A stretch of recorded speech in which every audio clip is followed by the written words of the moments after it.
Hello dear friends, नमस्कार। मैं Bhishma Kumar Yadav, station master, हमारे यूट्यूब चैनल में आप सभी को स्वागत है। दोस्तों, हमारे रेलवे कर्मचारी जो station master, goods guard, TC, CC में प्रमोशन चाहते हैं, उनके लिए कुछ महत्वपूर्ण बिंदु। तो देखते हैं क्वेश्चन नंबर 1। अनुमोदित विशेष अनुदेश जारी किया जाता है। देखिए, इस तरह के सवाल पूछे जाते हैं, ऑप्शन वाइज भी होगा, हम यहाँ पॉइंट वाइज आपको दे रहे हैं। अनुमोदित विशेष अनुदेश जारी किया जाता है रेल सुरक्षा आयुक्त, जिसको हम लोग कहते हैं CRS, safety of railway commissioner. Question number 2, विशेष अनुदेश जारी किया जाता है। एक होता है अनुमोदित विशेष अनुदेश, एक विशेष अनुदेश। अनुमोदित विशेष अनुदेश रेल सुरक्षा आयुक्त जारी करता है और विशेष अनुदेश मुख्य परिचालन प्रबंधक द्वारा जारी किया जाता है। इसको हम लोग बोलते हैं प्राधिकृत अधिकारी या पदाधिकारी। इस तरह के सवाल आपको आ जाएगा ऑप्शन में, 4 ऑप्शन भी रहेगा कि विशेष अनुदेश जारी करता है। ये दोनों में लगभग लोग फंस जाते हैं। तो देख लीजिए, अनुमोदित विशेष अनुदेश रेल सुरक्षा आयुक्त और विशेष अनुदेश सीओम मुख्य परिचालन प्रबंधक, जिसको हम लोग कहते हैं प्राधिकृत पदाधिकारी या अधिकारी। चलिए अगला क्वेश्चन देखते हैं। लाइन क्लियर, जिसको बोलते हैं ब्लॉक ओवरलैप, देने के लिए पर्याप्त दूरी होता है। इसके बारे में नॉलेज होना चाहिए, इससे रिलेटेड ऑप्शन में सवाल आ जाएंगे। 2 संकेत सिग्नल व्यवस्था में प्रथम रोक सिग्नल से आगे 400 मीटर तक, यानी कि 2 संकेती सिग्नल व्यवस्था अगर किसी स्टेशन पर है तो वहां पर प्रथम रोक सिग्नल से आगे 400 मीटर तक की दूरी साफ होनी चाहिए।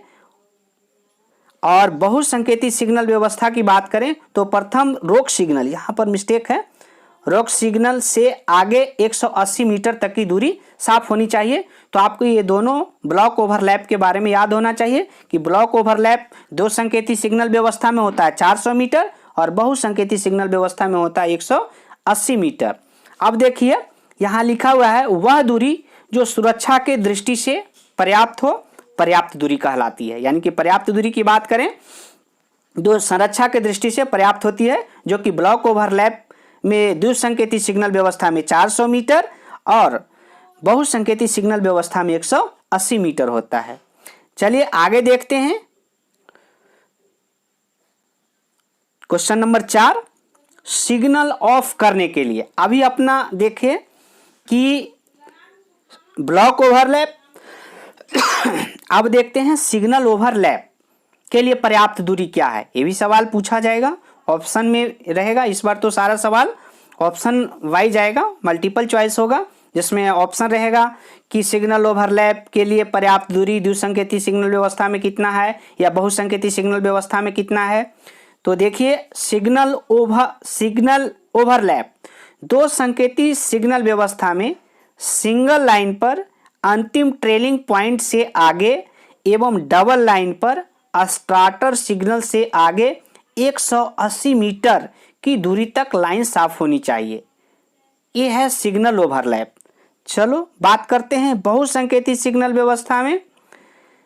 बहुसंकेती सिग्नल व्यवस्था में सिंगल लाइन पर अंतिम ट्रेलिंग पॉइंट से आगे एवं डबल लाइन पर स्टार्टर सिग्नल से आगे 120 मीटर की दूरी तक लाइन साफ होनी चाहिए। इसमें 2 चीज है, एक तो 2 संकेती सिग्नल व्यवस्था सिंगल लाइन, बहुसंकेती सिग्नल व्यवस्था सिंगल लाइन, द्विसंकेती सिग्नल व्यवस्था डबल लाइन और बहुसंकेती सिग्नल व्यवस्था डबल लाइन। दोनों में अलग अलग कंडीशन है। तो ये देख लीजिएगा कि 2 संकेती सिग्नल व्यवस्था सिंगल लाइन पर अंतिम ट्रेलिंग पॉइंट से आगे एवं डबल लाइन पर स्टार्टर सिग्नल से आगे, यानी कि सिंगल लाइन रहेगा तो अंतिम ट्रेलिंग पॉइंट से आगे, और अगर डबल लाइन हो तो स्टार्टर सिग्नल से आगे 180 मीटर की दूरी तक लाइन साफ होनी चाहिए सिग्नल ओवरलैप के लिए, यानी कि सिग्नल ऑफ करने के लिए। उसी तरह से बहुसंकेती सिग्नल व्यवस्था की बात करें तो सिंगल लाइन पर अंतिम ट्रेलिंग पॉइंट से आगे एवं डबल लाइन पर स्टार्टर सिग्नल से आगे 120 मीटर की दूरी तक लाइन साफ होनी चाहिए, तब हम लोग सिग्नल ऑफ करेंगे। चलिए आगे देखते हैं क्वेश्चन नंबर 5। ब्लॉक बैक तथा ब्लॉक फॉरवर्ड कहाँ कहाँ होता है। अब देखिए इससे रिलेटेड भी सवाल आएगा। ब्लॉक बैक ब्लॉक फॉरवर्ड बहुत ही अहम रोल अदा करता है ट्रैफिक रूल में। तो देखिए ब्लॉक बैक डबल लाइन पर किसी ब्लॉक स्टेशन से पिछले निकटवर्ती ब्लॉक स्टेशन को और सिंगल लाइन पर किसी भी ब्लॉक स्टेशन को यह संदेश भेजने से है कि ब्लॉक, यह मिस्टेक है, ब्लॉक सेक्शन अवरुद्ध है या अवरुद्ध होने वाला है। यानी कि ब्लॉक बैक क्या होता है कि दोनों में होता है, सिंगल लाइन और डबल लाइन में। अगर डबल लाइन हो तो पिछले निकटवर्ती स्टेशन को बताएगा, अगर सिंगल लाइन हो तो दोनों में से आगे या पीछे वाले स्टेशन दोनों को बताएगा कि ब्लॉक सेक्शन अवरुद्ध है या अवरुद्ध होने वाला है। इसकी सूचना देने को ही ब्लॉक बैक कहलाता है। अब देखिए अपन देखते हैं ब्लॉक फॉरवर्ड। यह केवल डबल लाइन पर किसी अगले निकटवर्ती ब्लॉक स्टेशन को यह बताने से है कि ब्लॉक सेक्शन अवरुद्ध है या अवरुद्ध होने वाला है। यानी कि सीधी सी बात है कि ब्लॉक बैक किसी भी लाइन, सिंगल लाइन और डबल लाइन पे किया जा सकता है, लेकिन ब्लॉक फॉरवर्ड केवल डबल लाइन पर ही होता है और यह अगले निकटवर्ती स्टेशन को बताया जाता है। चलिए अगला क्वेश्चन देखते हैं, क्वेश्चन नंबर 9। 9 में क्वेश्चन नंबर काफी है जो हाँ या ना में लिखा हुआ है, तो देख लीजिएगा। इससे रिलेटेड भी आपको ऑप्शन में आएंगे। इसमें मैं हाँ और ना में दे दिया था, लेकिन पहले कुछ सवाल हाँ या ना में आया करते थे।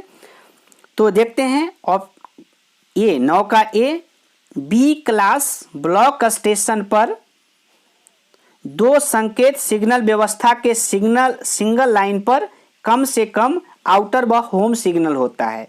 बी क्लास स्टेशन की बात कर रहे हैं। 2 संकेती सिग्नल व्यवस्था पर कम से कम कितने सिग्नल होते हैं या कौन कौन होते हैं, इस तरह से सवाल पूछा जाता है। तो इसमें कम से कम क्या होता है, आउटर और होम सिग्नल होता है। इससे रिलेटेड सवाल पूछा जाता है और ये सही जवाब है। अगला देखिए सी क्लास स्टेशन। काफ़ी सारा स्टेशन है, स्टेशन का चर्चा भी हम कर लेंगे कोई टॉपिक पे, किसी भी वीडियो में इस तरह की क्वेश्चन आ जाएगी। तो देखिए सी क्लास ब्लॉक स्टेशन के 2 संकेती सिग्नल व्यवस्था में कम से कम वार्नर व होम सिग्नल होता है।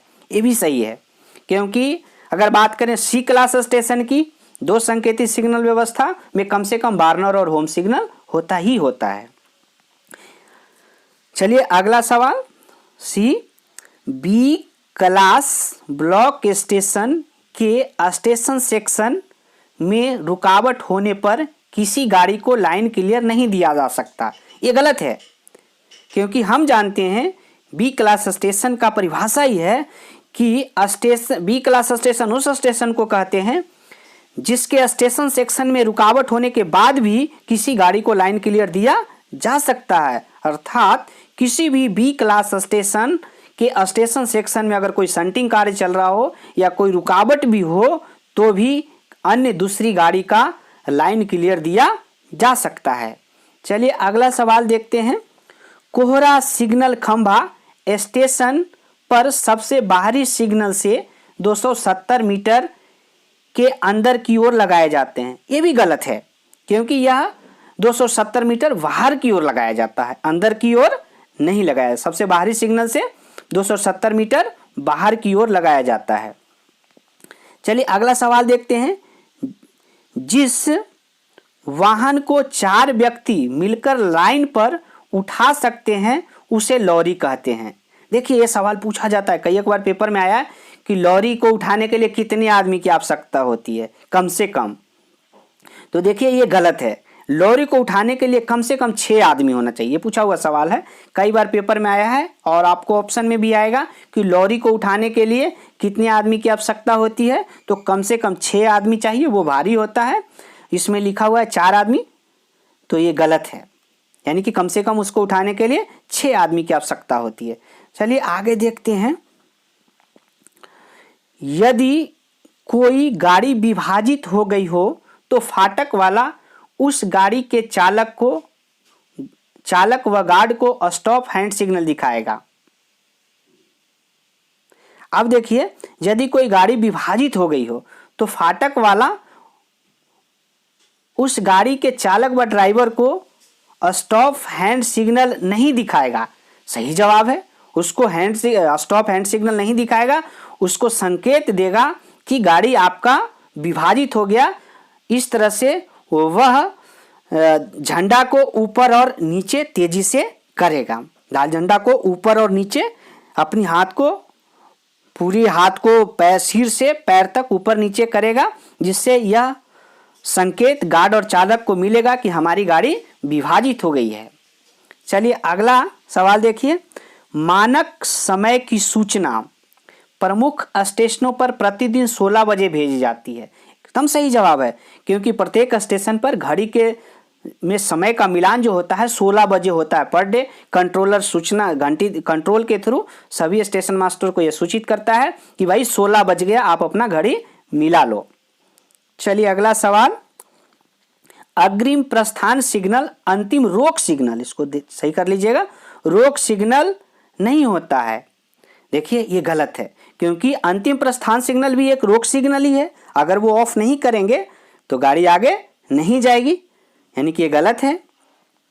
अगला, जब गाड़ी स्टेशन सीमा के अंदर हो तो गार्ड स्टेशन मास्टर के आदेशों के अधीन होगा। सही जवाब है। स्टेशन जो होता है, स्टेशन पर कुछ भी गतिविधियां हो, चाहे तो गाड़ी भी हो, कुछ भी हो, सब वो स्टेशन मास्टर के अधीन ही होता है। सही जवाब है। अगला सवाल देखिए। बड़ी लाइन पर अवरोध होने की स्थिति में पहला पटाखा अवरोध से 600 मीटर की दूरी पर लगाया जाता है। सही जवाब है। यानी कि जब अब बड़ी लाइन की बात करें जिसमें ब्रॉड गेज आता है, तो पहला पटाखा 600 मीटर की दूरी पर, दूसरा पटाखा 1200 मीटर की दूरी पर, तीसरा 10 मीटर, चौथा 10 मीटर, और बाद में 600 मीटर की दूरी पर लगाई हुई पटाखा को उठा लिया जाता है। यानी कि मुख्य रूप से 3 पटाखा 1200, 10, 10 मीटर, लेकिन सबसे पहला पटाखा 600 मीटर की दूरी पर लगाई जाएगी। ये सही जवाब है। चलिए अगला सवाल देखते हैं। दुर्घटना राहत गाड़ी, जिसको बोलते हैं ART, को आदेश से रवाना करने तक कुल निर्धारित समय दिन में 45 मिनट तथा रात में 60 मिनट होता है। सही है। 30 और 15, और रात में होता है 45-15। यानी कि दुर्घटना राहत गाड़ी जो होती है, जो जंक्शनों पे खड़ा रहती है, इसका चार्ट सब जगह लिखा हुआ रहता है, टाइम टेबल में लिखा रहता है, वर्किंग टाइम टेबल में, कि कहाँ पर दुर्घटना राहत गाड़ी है, कहाँ पे नहीं है। तो अगर ऐसी कोई घटना घटती है और इसकी सूचना मिलती है उसको, तो दुर्घटना राहत गाड़ी आदेश से रवाना होने तक का दिन में कुल समय है 45 मिनट, और रात में रवाना होने तक का कुल समय, यानी तैयार होके रवाना होने तक का कुल समय है दिन में 45 मिनट और रात में 60 मिनट। चलिए अगला देखते हैं। दुर्घटना राहत चिकित्सा उपकरण ARME, एक होता है ART, ARME दूसरा होता है, तथा दुर्घटना राहत गाड़ी का वर्णन स्टेशन वर्किंग रूल में होता है। नहीं, ये गलत जवाब है। स्टेशन वर्किंग रूल में इसकी कोई उल्लेख नहीं होती है। इसका उल्लेख वर्किंग टाइम टेबल WTT जिसको हम लोग बोलते हैं उसमें होता। अभी बता रहे थे कि दुर्घटना राहत गाड़ी की बात करें या दुर्घटना राहत चिकित्सा उपकरण की बात करें, इन दोनों का वर्णन वर्किंग टाइम टेबल में होता है। ये सवाल पूछा जाएगा, और ये भी सवाल पूछा जाएगा ऑब्जेक्टिव तौर पर ही कि दुर्घटना राहत गाड़ी को आदेश से रवाना होने तक का कुल निर्धारित समय क्या है, दिन में क्या है और रात में क्या है, इसका वर्णन कहाँ मिलता है। तो देखिए यहाँ पर ऐसे दे देगा, तो ध्यान रखेंगे, सही गलत में ही पूछ सकता है, कहीं पूछ ले, ऑब्जेक्टिव टाइप में भी दे देगा। चलिए अगला सवाल देखते हैं। किसी एक ब्लॉक रेक का कोच दूसरे ब्लॉक रेक में नहीं लगाया जा सकता। अपना ब्लॉक रेक, जैसे अवध असम गाड़ी है या कोई भी गाड़ी है, उसका एक ब्लॉक रेक होता है कि ये रेक इस गाड़ी में लगेगी। तो किसी एक ब्लॉक रेक का कोच दूसरे ब्लॉक रेक में नहीं लगाया जा सकता। सही जवाब है, ये दूसरे ब्लॉक रेक में नहीं लगा सकता, यानी कि जिस गाड़ी का वो रेक है उसी में ही लगेगा। मतलब जिस गाड़ी का डब्बा है उसी गाड़ी में लगाया जाएगा, अन्य गाड़ी में नहीं लगाया जाएगा। अगर ऐसा होता है तो उसके लिए हाई कमांड से परमिशन लेने की आवश्यकता होती है, वो रेयर केस में, इमरजेंसी स्थिति में। चलिए अगला सवाल देखिए। अवरुद्ध ब्लॉक सेक्शन में जाने वाले सहायता इंजन या गाड़ी को TA 602 प्राधिकार दिया जाता है। बिल्कुल सही जवाब है। ये सवाल पूछा जाता है कि ब्लॉक सेक्शन अगर अवरुद्ध है और रिलीफ ट्रेन जा रही, रिलीफ इंजन या रिलीफ ट्रेन जाती है, तो उसको एक अथॉरिटी जाती है, उसका नाम है TA 602। उस पे सारी चीज़ों का उल्लेख होता है कि आपको किस किलोमीटर तक जाना है, किस स्पीड से जाना है, क्या सतर्कता, आपको क्या क्या सावधानियां बरतनी है, प्लस आपको ब्लॉक क्लियर कहाँ करना है, और आपके जाने के बाद कोई गाड़ी हम चलाएंगे या नहीं चलाएंगे, जो काफ़ी सारा उसमें उल्लेख दिया जाता है, किस कारण से आपको भेजा जा रहा है। इन सब चीज़ों का उल्लेख TA 602 में होता है। यानी कि सही जवाब है कि अवरुद्ध ब्लॉक सेक्शन में जाने वाले सहायता इंजन या गाड़ी को TA 602 प्राधिकार दिया जाता है। चलिए अगला सवाल देखिए।